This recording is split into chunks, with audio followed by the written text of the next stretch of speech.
For a really long time, there's been this huge disagreement over one specific crime. The question seems straightforward. What's the right punishment for adultery? But, well, the answer is anything but simple. We're talking about two totally different punishments coming from two totally different legal sources. Right. And for many, the answer has always been stoning to death.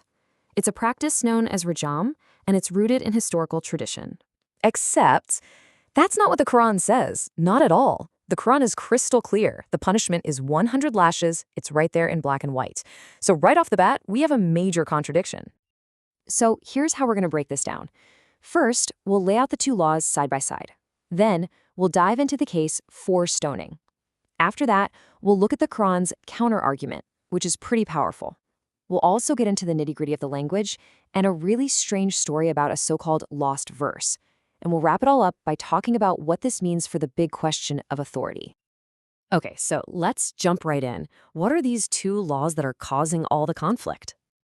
So, as you can see right here, the law for stoning to death, that comes from the Hadith, the collections of narrations about the messenger's traditions. And the law for 100 lashes is stated plain as day right in the verses of the Quran. No ambiguity there. All right, let's explore that first point. If the punishment of stoning isn't in the Quran, where does the justification for it actually come from?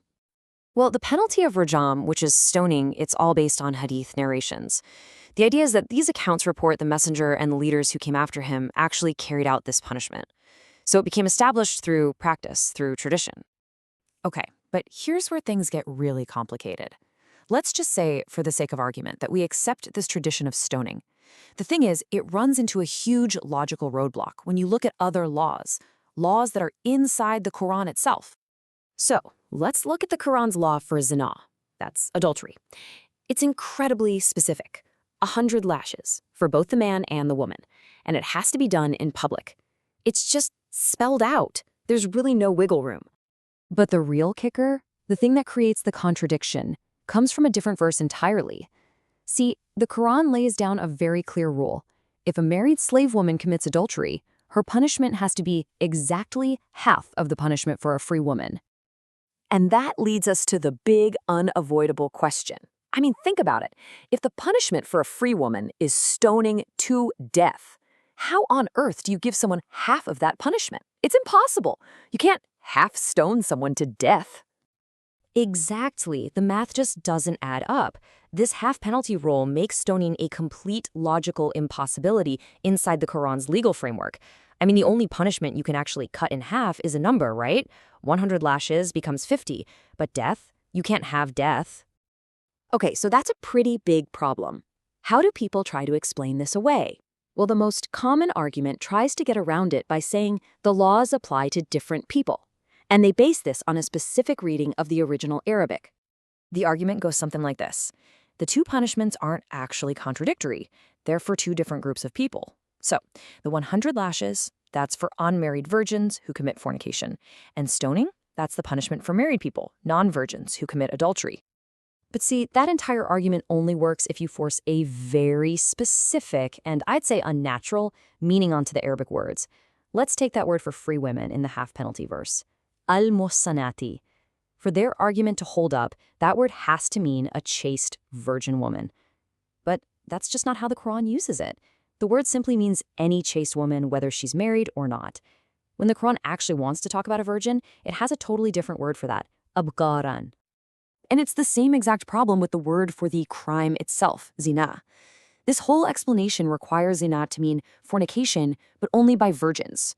But think about it. The command to not commit zina is for everyone, for all believers. And even more directly, women who have been married before are explicitly told not to commit zina. So that proves the Quran uses the term and its punishment for non-virgins too. All right, so if the linguistic argument doesn't hold up, what's left? Well, there's another explanation that gets brought up. The idea is that there was a verse about stoning, but it's missing from the Quran's text now. It's sometimes called the lost verse, and there's even a story about it being eaten by a goat. And according to some of these narrations, this is the text of that supposedly lost verse. It says, "And if an old man, a shaykhu, and an old woman, a shaykhatu, commit adultery, stone them both." The argument is that this was the original foundation for the stoning law. Yeah, but this lost verse really doesn't hold up when you look at it closely. First off, the language is weird. The Arabic word it uses for old woman, a shaykatu, is never ever used anywhere else in the entire Quran. Logically, it's also a very strange law, focusing only on the elderly. And that's the biggest problem. It says it only applies if both people are old. What about everyone else? It leaves pretty much every other case of adultery completely unaddressed. It just creates way more questions than answers. So, after all that, we're left with a much bigger, more fundamental question. What is the ultimate source of authority here? Because when you just look at the Quran on its own terms, the law of 100 lashes for adultery is completely consistent. It fits perfectly with the half penalty rule, it applies to everyone, and you don't need to do any linguistic backflips to make it make sense. But you can't just ignore tradition, it carries a lot of weight. And the practice of stoning is deeply, deeply embedded in historical law. It's often seen as a necessary supplement to the Quran. I hear that, but this is where the Quran itself makes a very direct claim about what it is. It says over and over again that it is complete, that it's fully detailed, and that nothing can change or override its words. So, from that point of view, the conclusion is pretty straightforward. If you accept an external narration that directly contradicts the Quran's own consistent and logical laws, you're essentially rejecting the Quran's own statement that it's complete. And that really brings us back to the central question of this whole debate. Is the Quran a complete and fully detailed guide all on its own? Or does it need external sources, even if those sources sometimes seem to contradict it?